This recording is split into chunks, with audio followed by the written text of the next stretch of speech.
Notes book IAS आपकी सफलता है हमारा mission. Hello friends, welcome to the notes book IAS. मेरा नाम है डॉली और हम करंट पढ़ रहे हैं। करंट में हम आज देखेंगे, वैसे ट्रंप ने 50% का जो टैरिफ है 27 अगस्त से लगा दिया है। 27 अगस्त से जो टैरिफ लगा था वहां जो श्रम हो गया उस पे 50% था, टेक्सटाइल हो गया उसमें 50% था, लेदर हो गया उसके ऊपर 50% था। यहाँ पे फार्मास्यूटिकल्स को बाहर रखा गया था। लेकिन अब क्या हुआ है कि जो यूएस प्रेसिडेंट है डोनाल्ड ट्रंप, उन्होंने अब फार्मास्यूटिकल पे भी टैरिफ लगा दिया। ऑलराइट, तो हम आज के एपिसोड में यही देखेंगे कि यहाँ पे कितने परसेंट टैरिफ लगा है यूएस की गवर्नमेंट ने, और टैरिफ लगने के बाद जो मेडिसिन हैं वहां पे यूएस में उसका क्या इफेक्ट होगा और क्यों लगाया। यहाँ पे ट्रंप ने टैरिफ इसलिए लगाया कि जो फार्मास्यूटिकल्स कंपनीज हैं वो ज्यादा से ज्यादा यूएस के अंदर ही अपने जो फर्म है वो लगा सकें, जो कंपनीज को है स्टेब्लिश कर सकें। ऑलराइट, तो देखेंगे हमारे सेगमेंट में Trump declare 100% tariff on pharma imports, huge impact on India, know all about. अगर हम यहाँ से देखेंगे कि इन्होंने फार्मास्यूटिकल्स जो कंपनीज हैं, मेडिसिन हैं, उनके ऊपर टैरिफ तो लगाए हैं, लेकिन अभी तक जेनरिक मेडिसिन है अभी उनकी कोई बात नहीं की गई। जनरली क्या होता है कि हमारा जो इंडिया है वो यूएस को एक्सपोर्ट करता है, वो जेनरिक मेडिसिन करता है। तो अभी यहाँ पे ट्रंप का कोई भरोसा नहीं है कि यहाँ पे कल के उन्होंने बोला कि हमने 100% टैरिफ लगाया है तो अभी कुछ टाइम के बाद वो उनको एकदम याद आ जाए, क्या पता हटा ही दें उसको, या उनको याद आ जाए क्या पता इसको और इंक्रीज कर दें, या इसमें और नई टर्म्स और कंडीशन को ऐड ऑन कर दें। जैसे H1B वीजा में 3 बार चेंजेस किए, ठीक है, तो उसी प्रकार पता नहीं चलेगा कि डोनाल्ड ट्रंप यहाँ पे क्या कर रहे हैं। देखेंगे क्या है यहाँ पे कि Trump widens tariff net 100% tariff on patented drugs among other product, how does this impact India. अब यहाँ पे देखेंगे जो पेटेंट ड्रग हो गया जिस पे 100% टैरिफ लगाया है ट्रंप ने, वो इंडिया पे कैसे इफेक्ट करेगा, तो इसके बारे में देखेंगे। तो देखो, Donald Trump said the US would impose 100% tariff on import or branded और पेटेंटेड ड्रग। यहाँ पे उन्होंने स्पेशली मेंशन किया है ब्रांडेड और patented drug unless a company was building a patent in America. Alright, the US president move announced in a truth social post, जैसे कि वो बोलते हैं will not apply to generic medicine। देखो यहाँ पे भी लिखा हुआ है कि जेनरिक फार्मास्यूटिकल्स पे अप्लाई नहीं हो रहा, जो हमारा इंडिया है वो ज्यादा से ज्यादा यहाँ जो जेनरिक मेडिसिन है उसको ही एक्सपोर्ट करता है। ऑलराइट, तो यहाँ पे अभी इंडिया के लिए क्या है कि थोड़ी सी रिलैक्स वाली सिचुएशन है, which account for the vast majority of import to the US। अब यहाँ पे जेनरिक मेडिसिन की अगर हम बात करें तो ये बड़े चीप लेवल पे जाती हैं, और चीप मेडिसिन होती हैं और इनके प्राइस थोड़े कम होते हैं, और ये इफेक्ट वैसे ही करती है जो बहुत ब्रांडेड जो मेडिसिन होती हैं या पेटेंटेड ड्रग्स होते हैं उनसे भी अच्छा इफेक्ट करती हैं। ठीक है, इसलिए इसकी जो डिमांड है यूएस के मार्केट में अच्छी खासी है, तो यहाँ पे अभी तक इसके ऊपर नहीं लगा है। स्टार्टिंग अक्टूबर 1 अक्टूबर से ये इम्प्लीमेंटेशन में आ जाएगा। We will be importing 100% tariff on any branded or patented pharmaceutical product unless a company is building their pharmaceutical manufacturing plant in America। अब यहाँ ज्यादा क्या होगा कि जो मैन्युफैक्चरिंग प्लांट है वो अमेरिका में डेवलप होगा। डोनाल्ड ट्रंप, अब देखो लीगल एंड पॉलिसी कंटेक्स्ट की अगर हम यहाँ पे बात करें तो Donald Trump said the US would impose 100% tariff on import or branded or patented it unless a company was building in the plant in America। ठीक है, अब देखो क्या है इकोनॉमिक एंड मैकेनिज्म वाई पे वो पेस। अब देखो सॉरी यहाँ पे लिखा कि भैया ये जो पे कौन करेगा, जो 100% टैरिफ ये लगा रहे हैं फार्मास्यूटिकल्स पे, तो पे कौन करेगा, ये यूएस नागरिक ही करेंगे, यूएस के सिटीजनशिप ही करेंगे, सिटीजन ही करेंगे। देखो क्या है कि पहले जो $50 की मेडिसिन मिलती थी, अब ये 100% अगर इस पे टैरिफ लग गया तो ये जब यूएस के मार्केट में जाएगी तो ये $100 की मिलेगी। जो $100 है, $50 और एक्स्ट्रा तो कौन पे करेगा, ये यूएस के सिटीजन ही पे करेंगे। तो यहाँ पे अमेरिका में यूएसए में इन्फ्लेशन बढ़ता है, इसलिए जो क्रिटिक्स हैं उन्होंने इस पे बात करनी शुरू कर दी है। हो सकता है ये मैटर यहाँ यूएस के कोर्ट में भी चला जाए। देखो अभी तक तो ठीक था, अभी तक जैसे कि इस पे टेक्सटाइल पे लगा था, ठीक है, कपड़ों की बात हो गई, लेदर पे लगा था, और भी कार वगैरह पे लगा था। तो कार कोई नेसेसिटीज में नहीं आती है कि कार अगर महंगी हो गई है तो कोई बात नहीं, कैब से चले जाएंगे, और क्या होता है पब्लिक व्हीकल होता है उससे चले जाएंगे, रैपिडो से चले जाएंगे, या भाई पैदल ही चले जाएंगे, है ना, अगर नॉर्मल डिस्टेंस है तो। लेकिन अगर आप किसी ड्रग की बात आ गई, मेडिसिन की बात आ गई, तो वो अगर बीमार हो बहुत ज्यादा तो वो ड्रग तो बाय करना ही पड़ेगा, चाहे वो $100 का हो चाहे वो $500 हो। तो वो तो बाय करना ही पड़ेगा, वो नेसेसरी है। इसलिए यहाँ जो यूएस के लोग हैं ये कोर्ट में भी जा सकते हैं। अभी तक चीजें ठीक थी, ठीक है, तो अभी तक चीजें डोनाल्ड ट्रंप सही कर रहे थे, लेकिन यहाँ पे देखो डोनाल्ड ट्रंप कुछ भी करते हैं तो वो क्या बोलते हैं, नेशनल सिक्योरिटी का हवाला देते हैं। इसके पहले जो 50% टैरिफ लगाया वो उसमें भी नेशनल सिक्योरिटी का हवाला दिया, और फिर अब क्या है जो 100% टैरिफ इसकी बात कर रहे हैं फार्मास्यूटिकल पे, तो इस पे भी उन्होंने नेशनल सिक्योरिटी का हवाला दिया। तो यहाँ पे यूएस के जो लोग हैं अपने, उनको ही दिक्कत है। ऑलराइट, प्रोसेस रिस्क की अगर हम बात करें तो इम्प्लीमेंटेशन रिक्वायर कॉमर्स हो गया, treasury and customer to issue detail rules and tariff schedule, potential delays and ambiguities could arise during rule making। अब इकोनॉमिक मैकेनिज्म में और देखें, फुल पास थ्रो की अगर हम यहाँ पे बात करें तो importer, hospital, insurance ultimately US patient could face significantly higher cost. अब यहाँ पे यूएस के अपने ही लोग यहाँ पे इनको ही हायर कॉस्ट देना पड़ेगा। ऑलराइट, यहाँ पे देखो tariff burdens are directly transferred down the supply chain. अब पार्शियल एब्जॉर्प्शन की अगर हम यहाँ पे बात करें तो क्या है कि exporter particularly Indian pharmaceutical firm में एक्सेप्ट रिड्यूस प्रॉफिट मार्जिन। जैसे कि हमारे यहाँ पहले 10 रुपए की कोई चीज थी, हम उसका मार्जिन थोड़ा कम करें तो 5 में भेजें, ठीक है, तो हो सकता है हम थोड़ा सा अपना डाउन पेमेंट कर लें।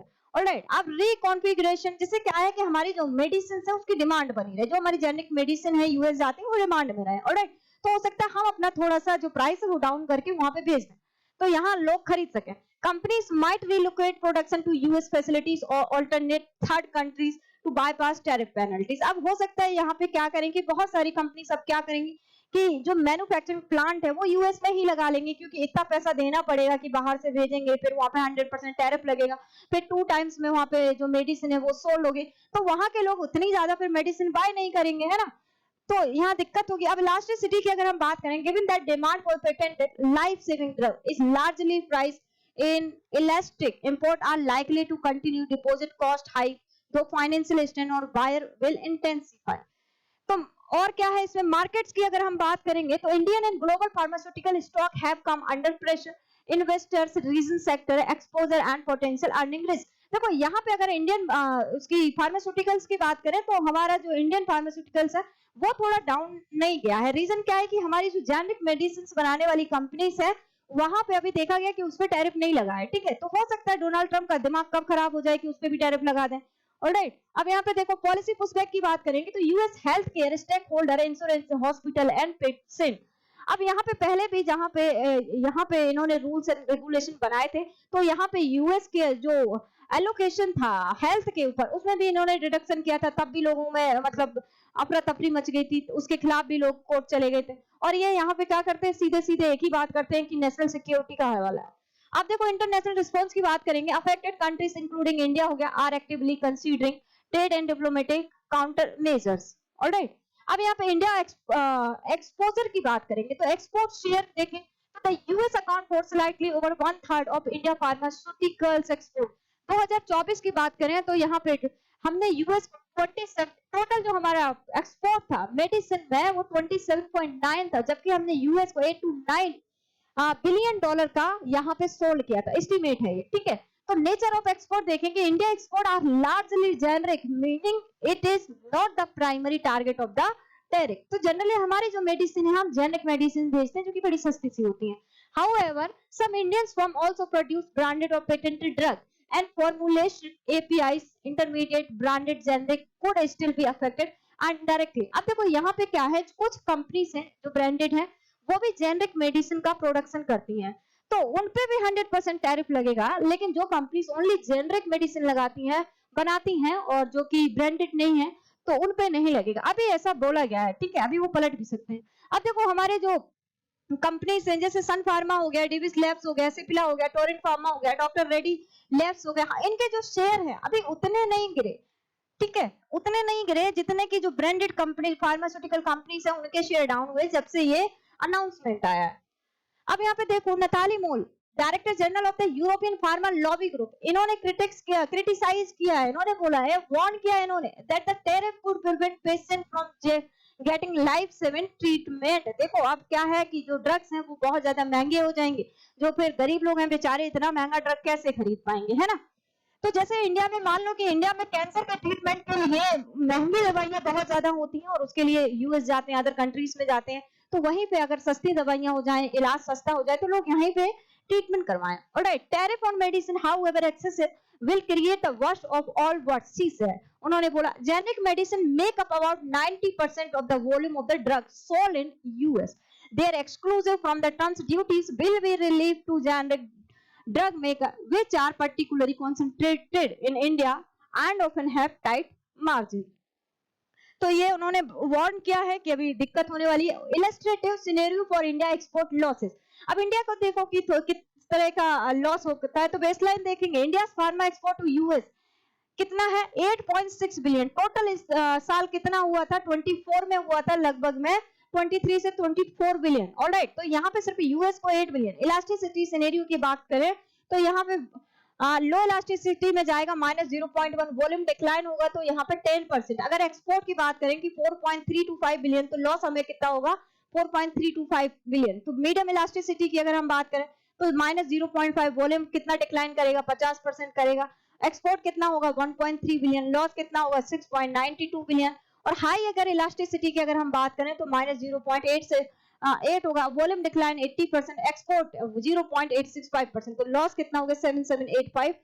अब जियोपॉलिटिकल एंड ट्रेड लॉ इम्प्लीफिकेशन की बात करें तो यहाँ पे इस बात को देखो, ये किससे रिलेटेड है? ह्यूमन से रिलेटेड है. मेडिसिन डायरेक्ट हेल्थ से रिलेटेड है, तो ये मैटर WTO में भी जा सकता है. अब WTO में मैटर चला गया तो कोई मतलब नहीं है इसका, क्योंकि यहाँ पे क्या है कि WTO की कोई अब बात मानता नहीं है. और डोनाल्ड ट्रंप तो बिल्कुल नहीं मानते, वो कुछ भी बोलते हैं. Alright, यहाँ पे देखो, India and other exporter nation may bring dispute to the WTO, but outcomes are uncertain since national security claim after often constant ruling. यहाँ पे देखो वो क्या बोलते हैं कि हमारी नेशनल सिक्योरिटी की बात है तो हम करेंगे. और यहाँ पे क्या होगा कि अगर जो मैन्युफैक्चरिंग प्लांट हैं और फार्मास्यूटिकल के अगर वो यूएस में लग जाएंगे तो क्या होगा? जॉब जनरेट होंगी. तो यहाँ पे मेन मकसद क्या है डोनाल्ड ट्रंप का कि ज्यादा से ज्यादा जॉब यहाँ पे क्रिएट हो. जैसे कि H1B वीजा में 3 बार उन्होंने क्या किया? चेंजेस किए. ऑलराइट, अब डिप्लोमेटिक प्रेशर की बात करें तो India is expected to lobby Washington for exemption covering essential medicine and critical supply chain. अब डोमेस्टिक यूएस पॉलिटिक्स की बात करें तो bipartisan backlash could emerge as lawmakers weigh the political cost of rising healthcare price. अब यहाँ पे दिक्कत तो होगी कि जैसे $100 की मिलती थी, अब वो $200 की मिलेगी, तो लोगों को यूएस में दिक्कत तो होगी. हो सकता है लोग कोर्ट चले जाएं, है ना. अब ट्रेड रिटेलिएशन की बात करें, although medicine are politically sensitive, there remain a risk of tit for tat trade measure from affected partner. अब कॉन्सिक्वेंसेस ओवर टाइम की बात करें, शॉर्ट टर्म देखेंगे, फिर मीडियम टर्म, फिर लॉन्ग टर्म. तो शॉर्ट टर्म की बात करें तो expect volatility in pharma stock with markets awaiting clarification. Lobbying activity by US healthcare stakeholder and foreign export likely to intensify. Medium term की बात करें तो companies may begin supply chain restructuring, है ना. अब renegotiation करें और announcing potential US based manufacturing facilities. अब लॉन्ग टर्म की बात करें, attend toward onshoring or drug production to the US and take shape alongside global supply chain realignment and greater diversification. यहाँ पे diversification भी देख सकते हैं. अब देखो, he accused other outside countries for large scale flooding of cabinet and furnishing into the US and said America manufacturing process should be protected. तो ये पूरा मैटर था कि किस तरह से 100% फार्मास्यूटिकल के ऊपर यहाँ पे डोनाल्ड ट्रंप ने टैरिफ लगा दिया. ऑलराइट, सो ये हमारी टेस्ट सीरीज है. ये फोन नंबर है, आप इन पे कॉल कर सकते हैं, इन्फॉर्मेशन ले सकते हैं. ये हमारा नोट्सबुक का एप्लीकेशन है, आप जाके प्ले स्टोर में डाउनलोड करिए और इस पे इन्फॉर्मेशन लीजिए. हेलो दोस्तों, नोट्सबुक आईएएस आपकी सफलता है. हमारा मिशन के तहत लाया है बेहतरीन टेस्ट सीरीज का कलेक्शन, जिसमें यूपीएससी और स्टेट पीसीएस के प्रीलिम्स और मेंस के टेस्ट सीरीज उपलब्ध है, वो भी लोएस्ट प्राइस में. तो आप आज ही अपनी सफलता की दिशा में आगे बढ़ने के लिए हमारे टेस्ट सीरीज सेंटर दिल्ली के मुखर्जी नगर और प्रयागराज के सिविल लाइंस के सेंटर पर जाकर टेस्ट सीरीज परचेज कर सकते हैं. आप अगर ऑनलाइन टेस्ट देना चाहते हैं तो आप डिस्क्रिप्शन में दिए गए लिंक द्वारा आप हमारे ऐप को प्ले स्टोर के माध्यम से डाउनलोड कर ऑनलाइन टेस्ट सीरीज परचेज करें और अपनी तैयारी को और मजबूत बनाएं. अन्य जानकारी के लिए आप दिए गए नंबर पर कॉल भी कर सकते हैं.